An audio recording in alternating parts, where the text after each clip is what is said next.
People are asking is now, will the government be able to continue on its reform path, and how will it really impact the markets? To discuss just that, we've got Vivek Debaroy, who's Professor at Centre for Policy Research.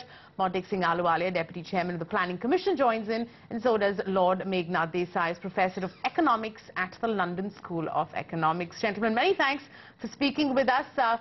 Ahluwalia, I'll start by asking you, we sure know that markets went into a bit of a panic mode on account of the DMK saying that it will pull out of the government. The FM says there's really no crisis. New Delhi may not be panicking, but the markets sure are.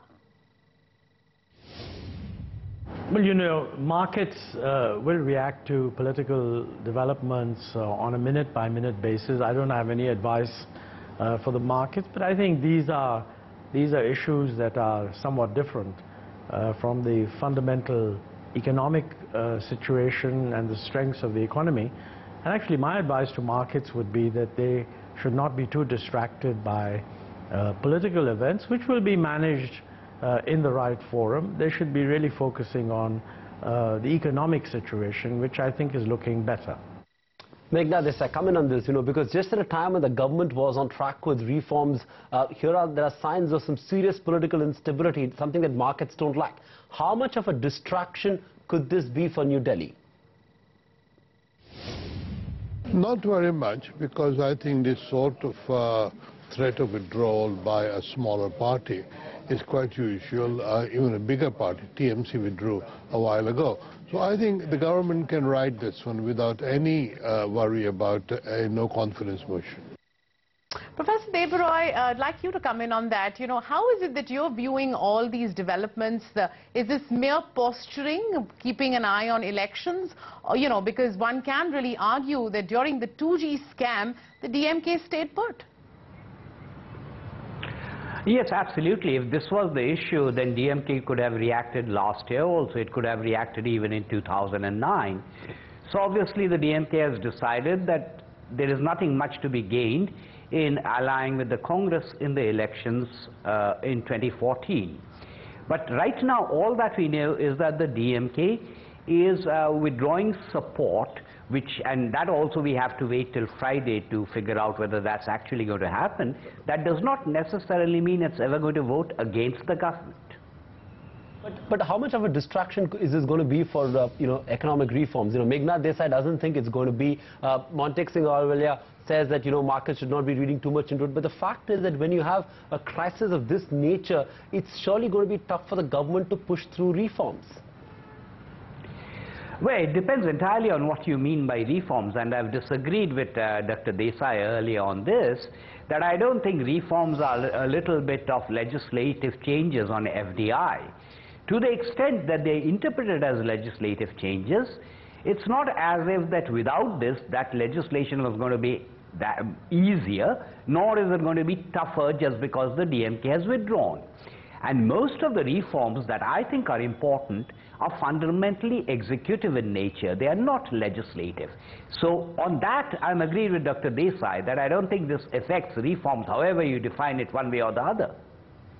Fair enough. Montek Singh Ahluwalia, at the end of the day, markets don't like political risks. The equity market rally that we've seen play out over the last 6 to 8 months has been driven largely by foreign fund flows. And, surely this political crisis, this sort of an instability will hurt foreign investor sentiment. I have no doubt whatsoever that on the day there is some political event, you can see a lot of volatility. Some of it is perhaps even manipulated. But over a period of time, markets will reflect economic strengths. I don't think that they should be focused on individual political events, though I recognize that those obviously attract a lot of attention. I have no inside knowledge on how the political side is going to move in this matter, but you can't stop markets from essentially playing out whatever they feel is relevant from the point of view of the future. By and large, I think markets should look at what the economic strength is, and I don't think these things affect that too much. Right, Mr. Desai, then what's your sense? You think this could perhaps spook foreign investor sentiment? It should not, if foreign investors understand that this is just routine little brouhaha in Indian Parliament. It has not much political significance. Professor Debaroy, then what is it that's really spooked the markets, you think? You think the fact that we could have snap polls, and let's say that is the possibility, then to your mind, in the next 6 months, how prepared are political parties for such a scenario? Well, what happened today was a bit of a knee-jerk reaction. But I think that until the elections happen, there is going to be this uncertainty floating around. And one reason perhaps the markets reacted the way they did was because they expected that, right, elections are not going to happen in 2014, they might very well happen in 2013, perhaps towards the end of 2013.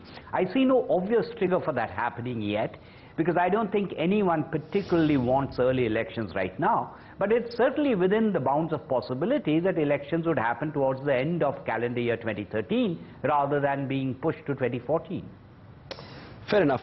Montek Singh Ahluwalia, the finance minister, says there's no threat to the stability of the government. Even our panel agrees that there's no threat for now, at least, even though there's a fear in the market that there could be early polls. What's your sense? Do you think that these fears are a little unjustified right now? I think on this matter, the finance minister has already made a statement. He's much more aware of what's going on minute by minute. So I would leave markets on this matter. I would advise them to judge by what the finance minister has said, and I'm sure that they will be doing so. Fair enough. Meghna Desai, what's your sense? Do you think markets should start pricing in the possibility of early polls, something that they haven't done so far? I don't think so. I think there is still no serious danger of the UPA government falling or being inspired to call an early election. Everybody needs a bit of more time before they can get enough money to fight an election.